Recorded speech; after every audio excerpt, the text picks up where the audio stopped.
السلام علیکم ورحمۃ اللہ وبرکاتہ۔ ان الحمد للہ نحمده ونستعینه ونستغفره ونعوذ باللہ من شرور انفسنا وسیئات اعمالنا من يهده الله فلا مضل له ومن يضلل فلا هادي له واشهد ان لا اله الا الله وحده لا شريك له واشهد ان محمدا عبده ورسوله اما بعد فان خير الحديث كتاب الله وخير الهدي هدي محمد صلى الله عليه وسلم وشر الأمور محدثاتها وكل محدثة بدعة وكل بدعة ضلالة وكل ضلالة في النار۔ أعوذ بالله من الشيطان الرجيم، بسم الله الرحمن الرحيم۔ وإذا جاءهم أمر من الأمن أو الخوف أذاعوا به ولو ردوه إلى الرسول وإلى أولي الأمر منهم لعلمه الذين يستنبطونه منهم إلى آخر الآية۔ وقال النبي صلى الله عليه وسلم تسمعون ويسمع منكم ويسمع ممن يسمع منكم، أو كما قال عليه الصلاة والسلام۔ وقال النبي صلى الله عليه وسلم إنكم في زمان كثير فقهاؤه قليل خطباؤه، وسيأتي عليكم زمان كثير خطباؤه قليل فقهاؤه إلى آخر ما قال النبي صلى الله عليه وسلم۔ جامع مسجد اہل حدیث دارالاسلام کے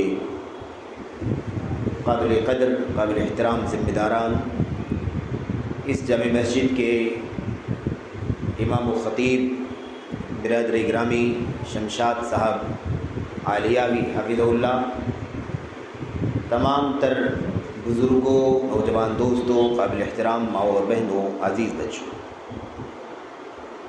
اللہ تبارک و تعالیٰ کا یہ انعام ہے، اس کا احسان ہے کہ اللہ تعالیٰ نے ہمیں اور آپ کو علم کی اور اسی طرح سے اللہ تبارک و تعالیٰ کے دین یعنی اللہ کی کتاب کی اور نبی کریم صلی اللہ علیہ وسلم کی سنت کی معرفت کی توفیق عطا فرمائی۔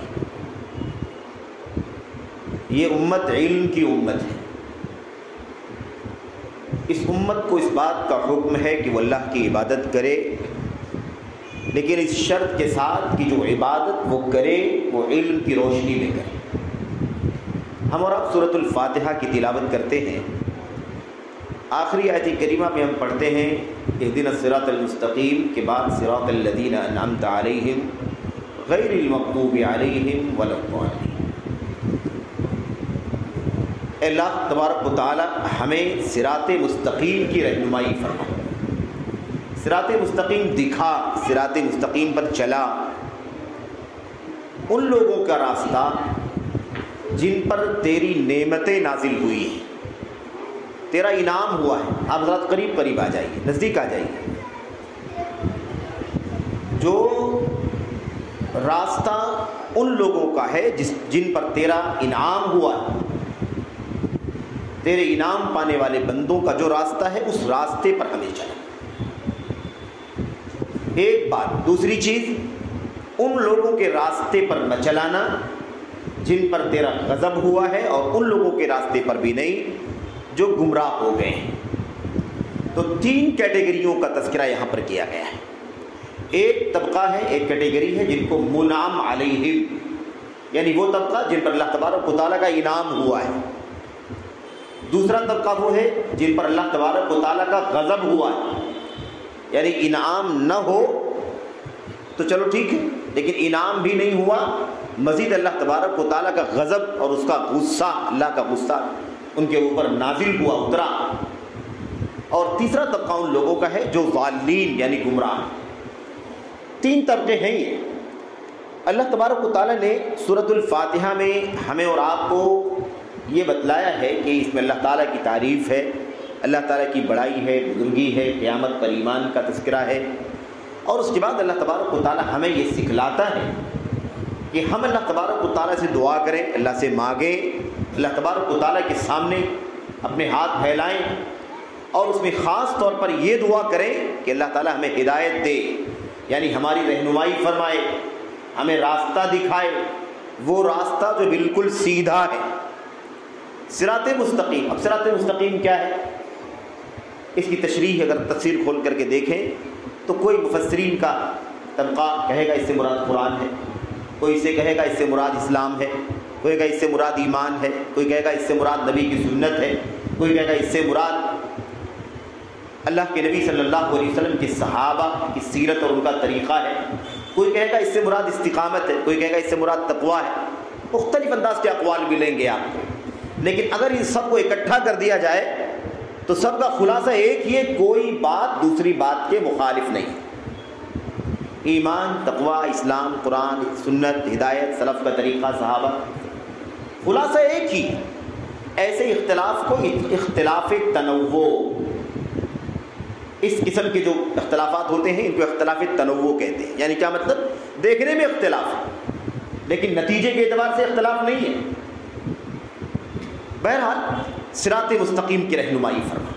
اس کے بعد ان لوگوں کے راستے کی جن پر تیرا انعام ہوا ہے، یعنی صراط مستقیم پر چلنے والے اللہ کے نعمتیں پانے والے بندے ہیں.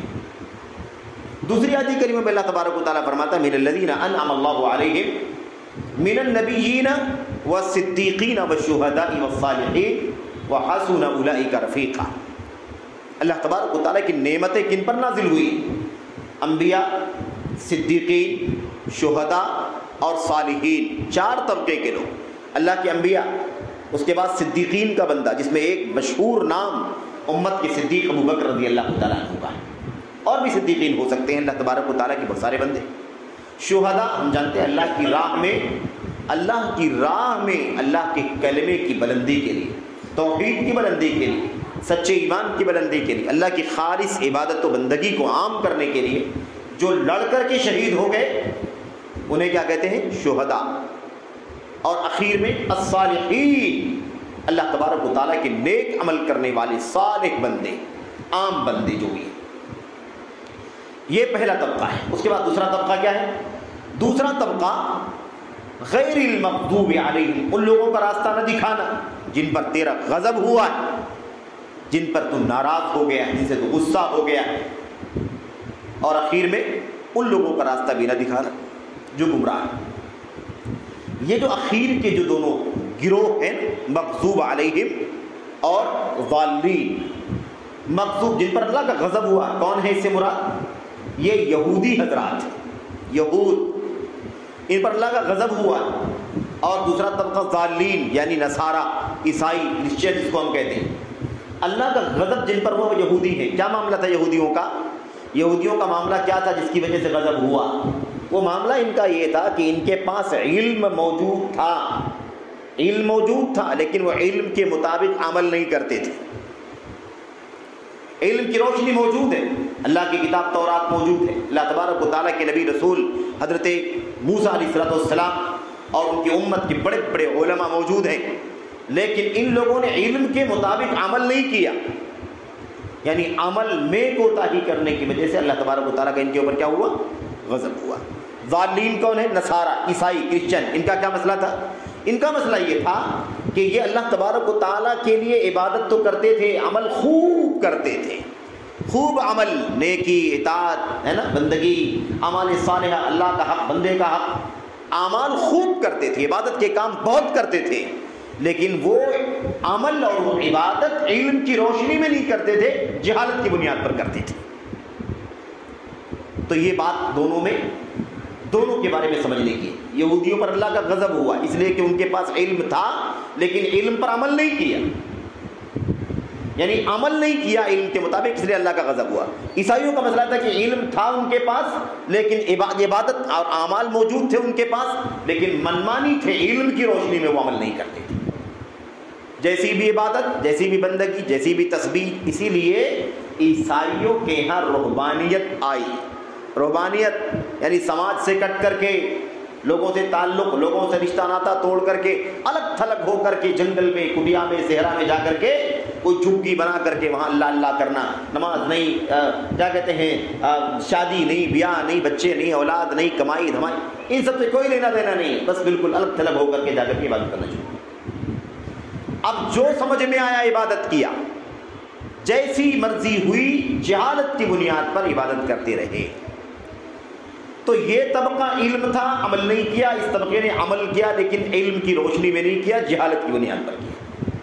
اللہ تبارک و تعالیٰ نے ہمیں ان دونوں سے پناہ مانگنے کا حکم دیا ہے، ان دونوں سے بچنے کا حکم دیا ہے۔ اور امت کے علماء نے، مفسرین نے لکھا ہے کہ آیتوں میں تو یہودی اور عیسائی مراد ہیں، لیکن ان دونوں طبقوں میں سے جو کام یہ کرتے تھے، امت محمدیہ میں بھی اگر کبھی بھی کوئی ان کاموں میں سے کوئی کام کرے گا تو اسے انہی لوگوں میں شمار کیا جائے گا۔ اگر علم ہے عمل نہیں کرتے ہیں تو یہودیوں کی کیٹیگری میں شمار کیے جائیں گے، اور علم کے بغیر جہالت کی بنیاد پر عمل کرتے ہیں، عبادت کرتے ہیں، بندگی کرتے ہیں تو وہ عیسائیوں کی روش پر مانے جائیں گے۔ تو ہمیں اللہ تبارک و تعالیٰ نے کیا حکم دیا ہے؟ ہم علم حاصل کریں، اللہ کی کتاب، نبی کی سنت، آپ کے فرمودات، آپ کی سیرت، آپ کا اسوہ، آپ کا قول، فعل، عمل، تقریر، فتویٰ، آپ صلی اللہ علیہ وسلم کی زندگی کا پورا میرے بھائیو خلاصہ جو ہے وہ اللہ تبارک و تعالیٰ کا دین ہے۔ ہمیں حکم ہوا کہ ہم علم حاصل کریں اور علم کی روشنی میں عمل کریں، علم کے ساتھ عمل، علم بھی ضروری ہے اور علم کے ساتھ عمل کرنا بھی ضروری ہے۔ میرے بھائیو، میرے بزرگوں، اب علم کی امت ہے یہ، اس لیے ہمیں اور آپ کو علم کے بارے میں کچھ بہت زیادہ اہم اور ضروری باتیں سمجھنا ضروری ہے۔ سب سے پہلی بات تو میں آپ کے سامنے عرض کرنا چاہتا ہوں، علم اور علماء کا مقام آج کے لیے عنوان منتخب کیا گیا ہے اور وسیع مضمون ہے، یہ بڑا کشادہ مضمون ہے، بہت سارے گوشے، بہت سارے پہلو ہیں، لیکن چند باتیں مختلف گوشوں کی میں آپ کے سامنے رکھنا چاہوں گا۔ سب سے پہلی بات ہمیں یہ جاننا ہے کہ علم کہتے کس کو ہیں، جس علم کا مقام بیان کرنا ہے، ہمیں جاننا ہے ہمیں وہ کون سا علم ہے، کس علم کا مقام ہے، کس علم کا درجہ ہے، کس علم کی شان، کس علم کی عظمت و منقبت، ہمیں اور آپ کو سب سے پہلے یہ جاننا ہے۔ قرآن کی آیتوں میں علم کا تذکرہ بار بار ہے، اللہ کے نبی کی حدیثوں میں علم کا تذکرہ بار بار کیا گیا ہے، علم کی فضیلت بیان کی گئی ہے، دنیا میں فضیلت بیان کی گئی، آخرت میں فضیلت بیان کی گئی۔ علماء جو اس علم کو حاصل کرنے والے لوگ ہیں، جو علم حاصل کر رہے ہیں، یعنی اسٹوڈنٹس ہیں، طلبہ، ان کی فضیلت بیان کی گئی، ان کا مقام بیان کیا گیا۔ جو علم حاصل کر چکے ہیں، اب وہ معلم ہیں، مربی ہیں، استاذ ہیں، ان کی فضیلت بیان کی گئی ہے، دنیا میں مقام، آخرت میں مقام، یہ ساری باتیں بیان کی گئی۔ اب یہ سوال تو باقی رہ جاتا ہے کہ وہ کون سا علم ہے جس کی اتنی ساری فضیلت اللہ کی کتاب میں، نبی کی سنت میں بیان کی گئی ہے، اور کون سے علماء ہیں جن کی فضیلت بیان کی گئی، کون سے طلبہ ہیں، کس علم کے حاصل کرنے والے لوگ ہیں جن کا اتنا اونچا مقام بار بار قرآن میں سنت میں بیان کیا گیا۔ میرے بھائیوں، میرے بزرگوں اور قابل احترام ماں اور بہنوں، بات سمجھنے کی ہے، اگر ہم علم کو جاننا چاہیں تو علم کی شریعت میں، اسلام میں، قرآن میں، سنت میں علم کی ڈیفینیشن کیا ہے؟ تو علم کے معنی نالج کے ہوتے ہیں، نالج یعنی معلومات، آدمی کے پاس جو ثقافت، بہت ساری چیزوں کا خزانہ آدمی کے دماغ میں جمع ہے نا، دین کے مسائل، دنیا کے مسائل، آخرت کے مسائل، کاروبار کے مسائل، سائنس کی، ٹیکنالوجی کے، جغرافی کے، مختلف زبانوں کے، ہندی، انگریزی وغیرہ، دنیا کے مختلف سبجیکٹ کے، میڈیکل کے، طب، سائنس کے، اور انجینئرنگ، مطلب سارے دنیا میں جتنی بھی چیزیں ہیں، جتنے بھی علوم ہیں، جتنے بھی لائنیں ہیں، جتنے بھی سبجیکٹ ہیں، ہر پہلو سے انسان کے دماغ میں بہت کچھ ذخیرہ جمع ہے، اور ہم کہتے ہیں بہت نالجبل آدمی ہے، بہت زیادہ آدمی کے پاس علم ہے۔ میرے بھائیو، یہ ایک عام ثقافت ہے، عام ثقافت یعنی عمومی طور پر آدمی کے پاس بہت کچھ چیزوں کا، میرے بھائیو، بہت ساری چیزوں کی معرفت موجود ہے، نالج۔ لیکن اللہ کی کتاب میں، نبی کی سنت میں علم کس کو کہتے ہیں، یہ بڑا اہم مسئلہ ہے، اور اسی سے یہ مسئلہ بھی سمجھ میں آ جائے گا کہ کس کو علماء، کس کو طالب علم کہا جائے گا اللہ کی کتاب میں، نبی کی سنت میں۔ بڑے نام، چوٹی کے ائمہ، امام ابن القیم رحمۃ اللہ علیہ، امام ابن تیمیہ رحمۃ اللہ علیہ، موجودہ دور کے، ابھی جلدی ماضی قریب میں 1419 میں 20 میں وفات پانے والے حضرت محمد بن صالح العثیمین رحمۃ اللہ علیہ، علامہ ابن باز جو وفات پائے، علامہ البانی رحمۃ اللہ علیہ، اس وقت جو موجود ہیں شیخ صالح فوزان، اور بڑی بڑی شخصیتیں، بہرحال یہ بطور مثال ہے، کوئی یہ مطلب ان سے جوڑنا مقصد نہیں ہے کہ کوئی خاص بات ہے کہ ان کی تقلید کی جائے، ان کے پیچھے لگ جایا جائے اور لوگ علماء نہیں، اس معنی میں نہیں، یہ بطور مثال۔ تو ان لوگوں کی کتابیں اگر ہم پڑھ کر کے دیکھیں تو علم کا معنی صحیح طور پر سمجھ میں آ جائے گا۔ مثال کے طور پر میں ایک دو باتیں آپ کے سامنے پیش کرتا ہوں۔ شیخ الاسلام ابن تیمیہ رحمۃ اللہ علیہ فرماتے ہیں علم کسے کہتے ہیں؟ العلم هو الدلیل المرشد۔ علم نام ہے دلیل کا جو گائیڈ کرنے والی ہو۔ علم کسے کہتے ہیں؟ گائیڈ کرے، رہنمائی کرے، راستہ دکھائے، اس کو کیا کہتے ہیں؟ علم کہتے ہیں۔ اچھا، جب اس علم کو آدمی اخلاص کے ساتھ حاصل کرے گا، فَإِذَا طَلَبَهُ بِالْإِخْلَاصِ، وہ اللہ کی کہتے ہیں ابن تیمیہ رحمۃ اللہ علیہ، وَتَحَصَّلَهُ، جب اخلاص کے ساتھ یعنی للہیت کے ساتھ ہے نا، ایمان کے ساتھ اللہ کے لیے، اللہ کی رضا کے لیے، خوشنودی کے لیے جب اس کو حاصل کرے گا تو یہ علم رہنمائی کرنے والا، گائیڈ کرنے والا، حاصل کرنے والے کو اللہ تبارک و تعالیٰ کی راہ دکھائے گا۔ کس کی راہ دکھائے گا؟ اللہ تبارک و تعالیٰ کی راہ دکھائے گا۔ نمبر 1، اللہ تبارک و تعالیٰ کی عبادت اور بندگی صرف اس کی رضا کے لیے کرنا چاہیے، یہ راستہ دکھائے گا۔ کوئی بھی عمل کرنا چاہیے اللہ تبارک و تعالیٰ کے لیے کرنا چاہیے، اس کی خوشنودی کے لیے کرنا چاہیے، یہ راستہ دکھائے گا۔ اب جو علم ہم کو اللہ کی طرف لے جاتا ہو، اللہ کی طرف گائیڈ کرتا ہو، اللہ کی طرف رہنمائی کرتا ہو، اللہ کی بندگی بتلاتا ہو، اللہ کی عبادت بتلاتا ہو، صرف اللہ کے لیے عبادت ہونی چاہیے، صرف اللہ کے لیے نیک کام ہونا چاہیے، جو علم ہم کو اس کی رہنمائی کرتا ہے اللہ کی کتاب میں، نبی کی سنت پہ، صحابہ کی زندگی میں، علم اسے کہتے ہیں۔ یہ علم ہے، اصل علم۔ اور زیادہ کشادہ کر کے میں کھول کر کے آپ کے سامنے بتاؤں، امام ابن تیمیہ کے شاگرد ابن القیم رحمۃ اللہ علیہ فرماتے ہیں العلم، العلم کسے کہتے ہیں؟ هو الدلیل علی الاخلاص والدلیل علی المتابعہ۔ کھول کر کے بیان کر دیا، علم اسے کہتے ہیں اللہ کی کتاب میں، نبی کی سنت میں، جو اخلاص کی رہنمائی کرے، نبی صلی اللہ علیہ وسلم کی سنت کی پیروی کی راہ دکھائے، اسے علم کہتے ہیں۔ پیمانہ ہی میری بھائی، اب ایک بات خلاصے کی جان لینا ہے کہ اللہ کی کتاب میں، نبی کی سنت میں علم کی تعریف، علماء کی تعریف، دنیا میں مقام، آخرت میں مقام، جتنی آیتیں، جتنی حدیثیں موجود ہیں، ان سب میں علم جہاں جہاں آیا ہوا ہے، علماء جہاں جہاں آئے ہیں، طلبہ کا تذکرہ جہاں جہاں کیا گیا ہے، اس علم سے، ان علماء سے، ان طلبہ سے مراد کون ہے؟ ان علم والے، ان طلبہ، وہ علم مراد ہے جو علم اللہ کی رہنمائی کرے، وہ طلبہ مراد ہیں جو اللہ کے راستے تک، اللہ کی عبادت تک پہنچنے والا علم حاصل کریں، وہ علماء مراد ہیں جو اللہ تبارک و تعالیٰ کی توحید اور نبی کریم صلی اللہ علیہ وسلم کی سنت کی پیروی کرنے کی رہنمائی کرنے والے، علم کو سکھانے والے۔ بہت ہی واضح طور پر اس بات کو بیان کر دیا گیا ہے۔ اب کوئی سوچ رہا ہوگا، کوئی سوچ سکتا ہے کہ بھئی بہت سارے علوم دنیا کے ہیں، سائنس ہے، ٹیکنالوجی ہے، میڈیکل ہے، طب ہے، زراعت ہے کہ نہیں، انجینئرنگ، بہت ساری، اور پھر اس کے اندر بہت ساری شقیں ہیں، بہت ساری لائنیں، تو ان سب کی کیا حیثیت ہے؟ ان کو کیا کہا جائے گا؟ ان سب کو دنیاوی اعتبار سے نالج کہا جائے گا۔ قرآن کی ایک آیت پڑھنے پر نہ جانے کتنی نیکیاں ملتی ہیں، ہے کہ نہیں؟ ایک حرف پر 10 نیکی ملتی ہے کہ نہیں ملتی؟ جب تک قرآن تلاوت کرتا آدمی عبادت میں رہتا ہے، جب تک اللہ کے نبی کی سنت پڑھتا ہے، مذاکرہ کرتا ہے، تب تک وہ کہاں رہتا ہے؟ عبادت میں رہتا ہے۔ فقہ پڑھے گا، فقہ کے مسائل، حلال و حرام کے مسائل، عبادت میں رہے گا۔ عقیدے کے مسائل پڑھے گا، عبادت میں رہے گا، ہے کہ نہیں؟ فرائض کے مسائل پڑھے گا، عبادت میں رہے گا۔ عربی زبان سیکھے گا، عبادت میں رہے گا، کیونکہ اس لیے عربی زبان سیکھنا تاکہ اللہ کا دین سمجھ سکے۔ کیا تفسیر پڑھنے والے کی طرح، حدیث پڑھنے والے کی طرح، قرآن پڑھنے والے کی طرح، فقہ پڑھنے والے کی طرح، عقیدہ پڑھنے والے کی طرح کسی سائنس کے پڑھنے والے کو بھی ثواب ملے؟ ایک ایک حرف پر، ایک ایک آیت پر، ایک ایک پیراگراف پر؟ کیا انجینئرنگ کی کتابیں پڑھنے والوں کو ایسے ہی ثواب ملے گا برابر برابر؟ بتائیے، دونوں الگ الگ علم ہے کہ نہیں علم ہے؟ اس علم کے ایک ایک حرف پر نیکی ملتی ہے، ایک ایک سیکنڈ اس میں لگانے پر ثواب ملتا ہے، ثواب عبادت لکھی جاتی ہے۔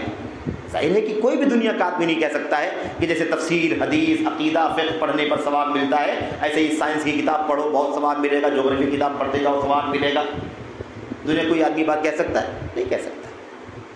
تو وہ علم ہے دنیوی اعتبار سے معلومات ہے نا، تجرباتی علم ہے۔ وہ کون سا علم ہے؟ تجرباتی علم ہے، اس کو ریسرچ کر کے نکالا گیا ہے، آج بھی ریسرچ کیا جا رہا ہے۔ لیکن یہ علم جو اللہ کی کتاب کا، نبی کی سنت کا، اس میں تجربے کا کوئی دخل، کوئی تجربے کا دخل نہیں۔ اللہ کے کلام میں جو اترا، اللہ کے نبی علیہ السلام پر کے سینے پر وحی ہے جو اتاری گئی ہے، اس لیے اس کا جاننے والا عالم ہے۔ اللہ کے کلام کی آیت میں عالم کون ہے؟ جو اللہ کی کتاب کو جانے، اللہ کے نبی کی سنت کو جانے، حلال و حرام کو جانے، فقہ کو جانے، تفسیر کو جانے، علم حدیث کو جانے، علم فقہ کو جانے، علوم تفسیر کو جانے، ہے کہ نہیں، عربی زبان و ادب کو جانے، بلاغت کو جانے۔ یہ سارے علوم جاننے والے اللہ تبارک و تعالیٰ کے کلام میں، اللہ کے نبی کے فرمان میں صحیح معنوں میں کون ہے؟ یہ علماء ہیں۔ کیا یہ جو علوم ہے کیا اس کو نہیں سیکھنا چاہیے؟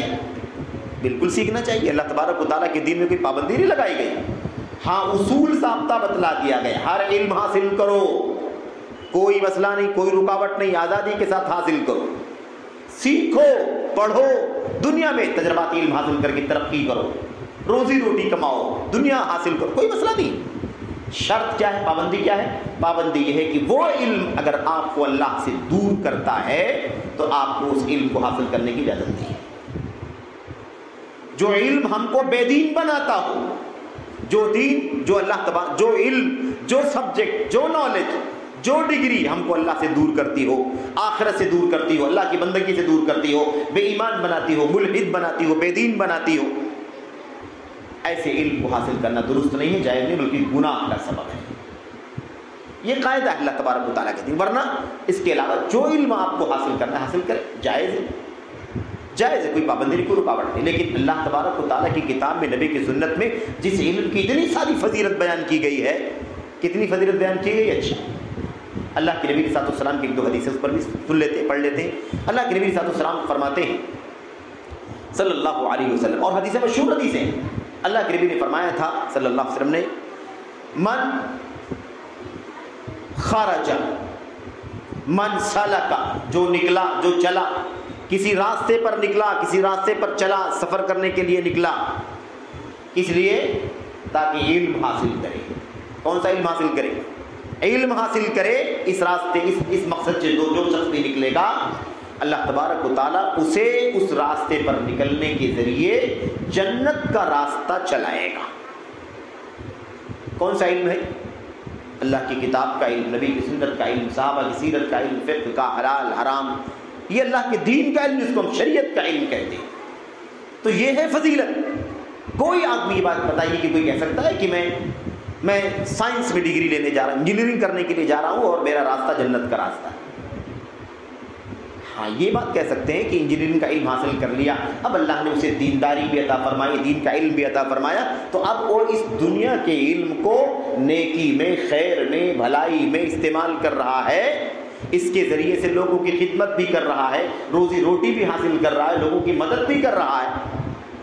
تو اس ایک ایسی چیز کو جو فی نفس ہی اللہ تبارک و تعالیٰ کی عبادت نہیں ہے، لیکن اپنی نیک نیتی کے ذریعے سے اس کو عبادت بنا سکتا ہے اور اس عبادت کے ذریعے سے ثواب اور اجر حاصل کر سکتا ہے۔ لیکن یہ عبادت محض عبادت نہیں ہے، یہ عبادت غیر محض عبادت ہے۔ یعنی کیا مطلب؟ خالص عبادت نہیں ہے کہ اصل عبادت ہی ہو، ایسی بات نہیں ہے۔ ہاں عبادت ہم نے اس کو بنایا۔ ایک ڈاکٹر مثال کے طور پر، ظاہر ہے کہ اس کے ذریعے دولت کمائے گا، پیسہ کمائے گا، روزی روٹی کمائے گا اس سے، لیکن اگر اللہ تبارک و تعالیٰ توفیق عطا فرمائے کہ اپنی اس صلاحیت کو، اپنے اس نالج کو، اپنے اس علم کو اگر وہ نیکی کا ذریعہ بنانا چاہے تو اس کے ذریعے سے غریبوں کی خدمت کر سکتا ہے، مجبوروں کی مدد کر سکتا ہے، اس کے ذریعے سے وہ جن کے پاس اسباب نہیں، وسائل نہیں ہیں، ان کو یوں بھی دوائیں دے سکتا ہے، مثال کے طور پر علاج معالجہ کر سکتا ہے، کوئی مشورہ دے سکتا ہے، کوئی مثال کے طور پر رائے دے سکتا ہے، کام آ سکتا ہے۔ تو اپنی اس صلاحیت کو، اپنے اس علم کو اس نے ایک نیک جذبے کے ذریعے سے استعمال کیا، نیک نیتی کے ساتھ، اخلاص کے ساتھ استعمال کیا، اس لیے اس کام پر اسے اجر و ثواب اللہ تبارک و تعالیٰ عطا فرمائے گا۔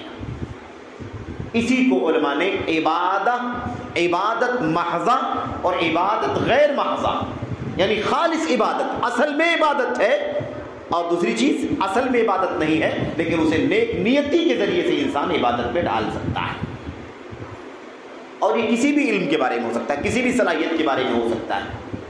آج ایک آدمی گاڑی چلاتا ہے، گاڑی چلا کر کے لوگوں کے پیسنجر کو لے جا کر کے چھوڑ کر کے اس کے ذریعے سے مثال کے طور پر اپنی روزی روٹی کماتا ہے، الحمدللہ کوئی مسئلہ نہیں۔ اگر اس کے ذریعے سے اگر وہ چاہے کہ ثواب، کوئی نہیں کہہ سکتا ہے کہ آدمی یہ کیا کر رہا ہے، یہ مثال کے طور پر گاڑی چلاتا ہے تو اجر و ثواب کا، نیکی کا کام کرتا ہے، ہر منٹ کا ثواب ملے گا، ہر گھنٹے کا ثواب ملے گا، کوئی کہہ سکتا ہے؟ نہیں کہہ سکتا۔ لیکن اس کو ثواب کا کام بنا سکتا ہے، وہ دنیا کی صلاحیت، دنیا کا کام، لیکن اس کو اگر وہ چاہے تو نیکی کا کام بنا سکتا ہے۔ کیسے بنا سکتا ہے؟ آدمی روزی روٹی بھی کمائے، کسی مجبور کو دیکھے جس کے پاس پیسے نہیں ہیں تو ایسے ہی چھوڑ دے، ایسے ہی پہنچا دے، اپنی گاڑی کو بارے خیر میں استعمال کر دے، ہے کہ نہیں؟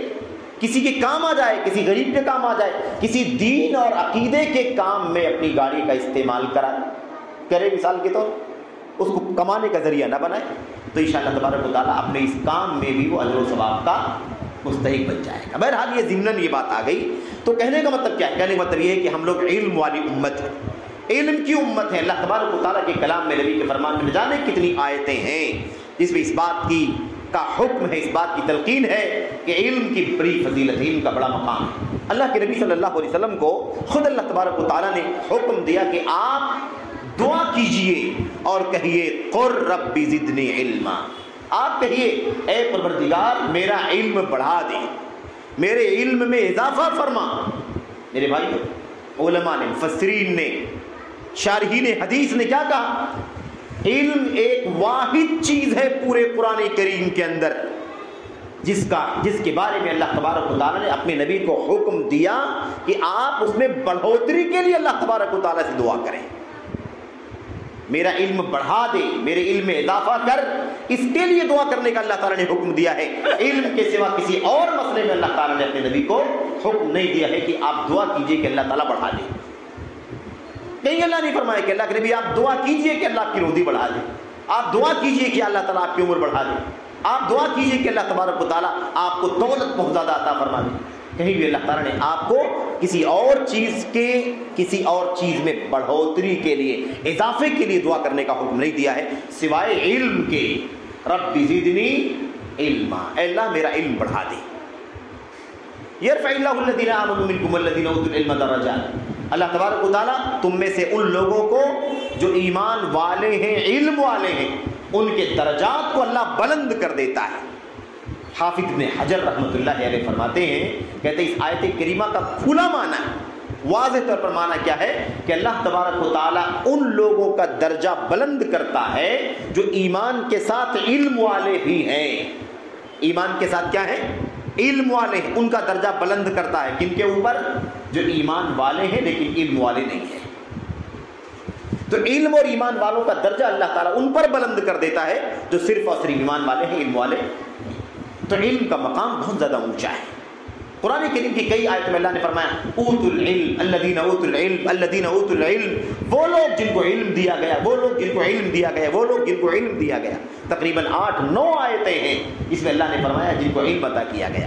کیا بتانا چاہتا ہے اللہ تبارک و تعالیٰ؟ جن کو علم ملا ہے، علم دیا گیا ہے، ان کا مقام الگ ہے، ان کی شان اونچی ہے۔ کیوں؟ اس لیے کہ وہ اللہ کی کتاب کے، اللہ کے نبی کی سنت کے، اللہ تبارک و تعالیٰ کی وحی کے علم رکھنے والے لوگ ہیں، ان کا مقام بہت زیادہ اونچا ہے۔ اب یہ جو علم ہے، یہ جو علماء ہیں، ان علماء کا مقام، جب علم کا مقام اونچا ہے تو اس علم کے جاننے والوں کا، اس علم کے حاصل کرنے والوں کا اور اس علم سے لیس ہونے والوں کا مقام بھی بہت زیادہ اونچا ہے، بہت زیادہ اونچا ہے۔ آپ دیکھیں اللہ کے کلام کی آیتوں میں بھی صرف اور صرف غور کریں اور اللہ کے نبی کی چند حدیثوں میں تو یہ بات بہت زیادہ واضح ہو جائے۔ مثال کے طور پر اللہ کے نبی محمد رسول اللہ صلی اللہ علیہ وسلم فرماتے ہیں، آپ فرماتے ہیں الدنیا ملعونہ ملعون ما فیہا، یہ پوری دنیا لعنتی ہے۔ پوری دنیا کیا ہے؟ لعنتی ہے، اور دنیا میں جو کچھ ہے سب لعنتی ہے۔ سوائے فلاں فلاں فلاں فلاں 4 چیزوں کے علاوہ بقیہ سب چیزیں کیا ہیں؟ لعنتی.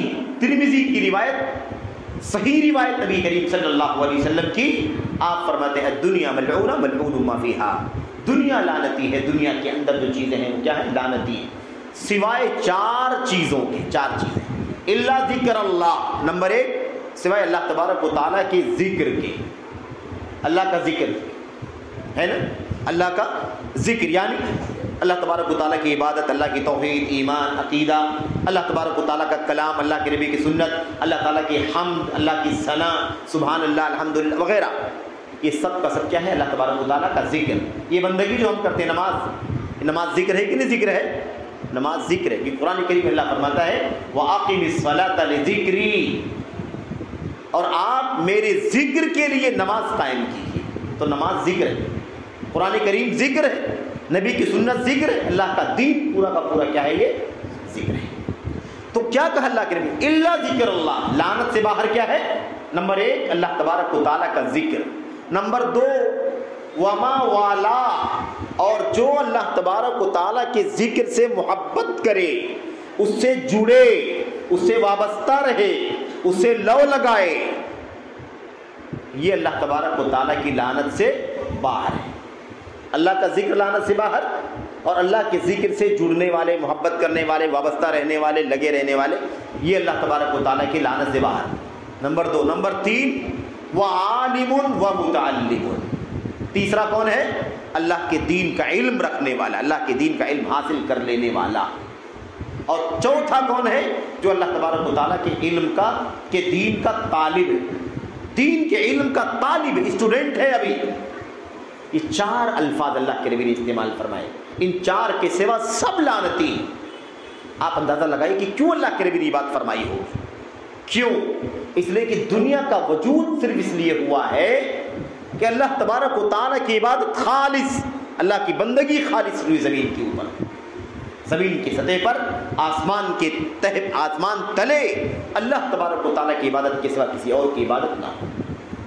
یہی تو مقصد دنیا کا بنا. ہماری اور آپ کی پیدائش کا مقصد یہی ہے، عبادت کرے اللہ تبارک و تعالیٰ، کوئی ملاوٹ نہ کرے، کوئی کوتاہی نہ کرے. اب آپ سوچئے کہ اس مقصد پر کام کرنے والی چیز کون سی ہے؟ اس مقصد پر کون سی چیز کام کرے گی؟ کون کون سی چیزیں جس مقصد کا حصہ ہیں؟ اس کے سوا کچھ. اب اللہ تبارک و تعالیٰ کا ذکر، اللہ تبارک و تعالیٰ کا ذکر، اللہ تعالیٰ کا پورا دین، جو اللہ کے ذکر سے محبت کرے، اس سے وابستہ ہو، اس سے تعلق رکھے.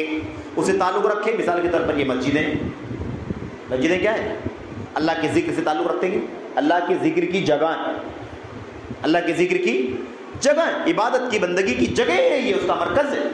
اللہ کے نبی صلی اللہ علیہ وسلم نے جب اس دیہاتی نے آ کر کے پیشاب کر دیا تھا نا مسجد نبوی میں، صحابہ کرام نے ڈانٹنا شروع کر دیا. آپ نے منع فرمایا کہ ڈانٹو مت اسے. جب پیشاب کر کے فارغ ہوا تو اللہ کے نبی نے اسے سمجھایا، اور جب سمجھایا تو کیا کہا؟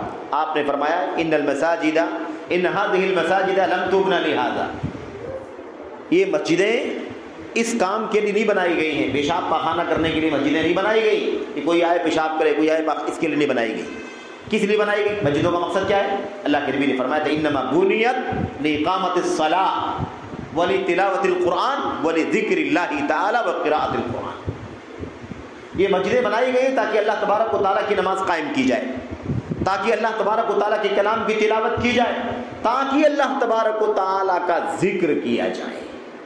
تو پتہ کیا چلا کہ مسجدیں بھی اسی کا حصہ ہیں. مدارس ہیں، جہاں بھی بیٹھ کر کے کوئی حلقہ، کوئی مدرسہ، کوئی ادارہ، کوئی روم، کوئی کمرہ ہے نا، کوئی مجلس جہاں بھی علم دین کا کام ہوتا ہو، وہ اللہ تبارک و تعالیٰ کی لعنت سے باہر ہے. اور اللہ کے دین کا طالب اور اللہ کے دین کے علماء اور طلباء، دین کے علم کے علماء اور طلباء، اور یہ اللہ تبارک و تعالیٰ کے دین، اللہ تبارک و تعالیٰ کا دین اور اللہ تبارک و تعالیٰ کے دین سے جڑنے والی چیزیں، مسجدیں، مدرسے، اس پہ تعاون کرنے والے، اس پہ حصہ لینے والے، اس میں بیٹھنے والے، سیکھنے والے، سکھانے والے، وما والا کے اندر یہ سب شامل ہیں. میرے بھائیوں، میرے بزرگوں، تو پتہ کیا چلا؟ پتہ چلا کہ علم کا مقام اتنا زیادہ اونچا ہے کہ اللہ کے نبی نے فرمایا کہ علم کا طالب اور علم کا جاننے والا یہ بھی اللہ تبارک و تعالیٰ کی لعنت سے باہر ہے. اتنا اونچا مقام. اور اللہ کے نبی محمد رسول اللہ صلی اللہ علیہ وسلم کی حدیثیں تو بڑی کثرت سے ہیں. اکا دکا مثالیں میں آپ کے سامنے مزید پیش کروں کہ اللہ کے دین کے اندر علم والوں کا مقام کیا ہے. یہ بات تو واضح ہو چکی ہے کہ علم ہے کیا جس کی تعریف کی گئی ہے. دلیل جو اللہ کی طرف لے جائے، دلیل جو اللہ کی توحید کی طرف لے جائے، نبی کی سنت کی طرف لے جائے. جو اللہ کی توحید اور نبی کی سنت کی رہنمائی کرے اسی کو علم کہا جاتا ہے اللہ کے دین میں. اس کے سوا علم نہیں. اچھا جناب، اب دیکھیں صحیح بخاری میں، صحیح مسلم میں حضرت رسول کریم صلی اللہ علیہ وسلم کے ایک حدیث بیان کرنے سے پہلے ایک واقعہ بڑا عظیم الشان ہے. اشارہ کرتا ہوں صرف اور صرف. حضرت نافع ابن عبد الحارث، حضرت نافع ابن عبد الحارث تابعی ہیں. حضرت عمر بن خطاب رضی اللہ تعالیٰ عنہ نے ان کو گورنر بنایا تھا. یہ ان کو مدینے کا والی بنایا، مکے کا والی بنایا تھا. مکے کا والی، گورنر بنایا، ذمہ دار. آپ مکے کی دیکھ ریکھ کرو گے، یہاں کے حالات، یہاں کے مسائل کو دیکھو. اتفاق سے کسی کام سے حضرت عمر بن خطاب رضی اللہ تعالیٰ عنہ کو عثفان کے علاقے میں آنے کی ضرورت پڑ گئی. عثفان، مکے سے کچھ فاصلے پر عثفان کی بستی ہے، وہاں پر وہ آئے. جب ان کو پتہ چلا تو یہ کیا کیا انہوں نے جا کر کے حضرت عمر بن خطاب رضی اللہ تعالیٰ عنہ کا استقبال کیا، وہاں ان سے ملاقات کی. جب عمر بن خطاب نے ان کو دیکھا کہ یہ یہاں آئے ہوئے ہیں تو تعجب میں پڑ گئے. کہا یہ بتاؤ کہ آپ تو مکے کے گورنر ہیں، ذمہ داری مکے کی آپ کے سر ڈالی ہوئی ہے، تو آپ یہاں آ گئے تو پھر مکے میں حالات کون دیکھے گا؟ مکے کے حالات کون دیکھے گا؟ آپ ذمہ دار تھے، آپ یہاں چلے آئے ہیں میرے استقبال میں مجھ سے ملاقات کرنے کے لیے، تو مکے میں آپ نے کس کو چھوڑا؟ طریقہ تھا کہ اگر کوئی ذمہ دار آدمی کسی کام سے باہر جاتا ہے تو پوری ذمہ داری کے ساتھ اپنی نیابت نائب بنا کر کے آئے، ذمہ داری دے کر کے آئے کسی کو. عمر بن خطاب نے پوچھا کہ تم نے کس کو ذمہ داری دی ہے؟ تو انہوں نے پہلے جواب دیا، کہا مولا من موالینا، ہمارے آزاد کردہ غلاموں میں سے ایک غلام ہے، میں نے اسے مکے کی ذمہ داری دے دی ہے. میں چلا آیا ہوں اپنی نیابت میں، اپنی غیر حاضری میں ان کو ذمہ دار بنا کے آیا. عمر بن خطاب تعجب میں پڑ گئے. کہا آپ نے مکی جیسی جگہ کا گورنر ذمہ دار ایک غلام کو بنا دیا؟ غلام کو آپ نے بنا دیا، کیا بات ہے؟ کیوں آپ نے غلام بنا دیا، ذمہ دار بنا دیا؟ کیا نام ہے اس کا؟ کہا اسے ابن ابزا کہتے ہیں. ابن ابزا کہتے ہیں، ابن ابزا نامی وہ آدمی ہے اور ہمارا آزاد کردہ غلام ہے. جب انہوں نے پوچھا ابن خطاب نے کہ کیا وجہ ہے کہ تم نے ان کو ذمہ داری دے دی، تو انہوں نے جواب دیا، چھوٹا سا جواب اور بڑا عظیم الشان جواب. کیا جواب دیا؟ انہ لقارئ قرآن وعالم بالفرائض. غلام تو ہیں وہ، یعنی آزاد کردہ غلام تو ہیں، لیکن میں نے اس لیے اتنی بڑی ذمہ داری ان کے حوالے کی ہے، مکے کی دیکھ ریکھ کرنا. کوئی مسئلہ آ گیا، کوئی جھگڑا آ گیا، کوئی قضیہ آ گیا، کوئی فتویٰ آ گیا، کوئی مقدمہ آ گیا، اس کو دیکھ ریکھ کرنا ہے، اس کو ہینڈل کرنا ہے. اس کام کے لیے میں نے ابن ابزا کو ذمہ داری کیوں دی ہے؟ دو خوبیاں ان کے اندر پائی جاتی ہیں. انہ لقارئ قرآن، سب سے پہلی بات تو یہ ہے کہ وہ قرآن کے عالم ہیں، قرآن کے عالم ہیں. آج ہم جب قاری کہتے ہیں نا، آج اس دور میں، تو قاری کا مطلب یہ ہوتا ہے کہ قرآن کریم کو پڑھنے کا قاعدہ، اس کی تجوید ہے نا، اس کے مخارج، جس کو قاری صاحب نے قرأت سیکھا ہوا ہے، یعنی اس کو اچھے سے پڑھنا اس نے جانتا ہے، اچھے سے پڑھنے کی تعلیم ٹریننگ لی ہے اس نے. آج ہم یہ سمجھتے ہیں کہ قاری صاحب، اس کا مطلب قرآن کریم کے وہ حافظ ہوں گے یا حافظ نہیں ہوں گے، لیکن قرآن کریم کو قواعد کے ساتھ، تجوید کے ساتھ ہے نا، حروف کے مخارج کے ساتھ اچھے سے پڑھتے ہوں گے. لیکن یہ اللہ کے نبی کے زمانے میں جب کسی کو قاری کہا جاتا تھا تو اس کا مطلب یہ ہوتا تھا کہ وہ بہت بڑے علماء میں سے ایک عالم ہے. تو صحابہ کرام کون تھے؟ صحابہ کرام قراء تھے، یعنی قرآن کے پڑھنے والے، یعنی قرآن کے بڑے علماء میں سے. اسی لیے 70 صحابہ کرام کو جو آپ نے بھیجا تھا نا، جن کو شہید کر دیا تھا ظالموں نے، مشرکوں نے دھوکہ دے کر کے، ان کو کیا کہتے ہیں؟ 70 قراء کو بھیجا. تو قراء کو بھیجا اس کا مطلب یہ نہیں کہ خالی وہ قرآن کے کیا نام ناظرہ پڑھانے والے لوگ تھے.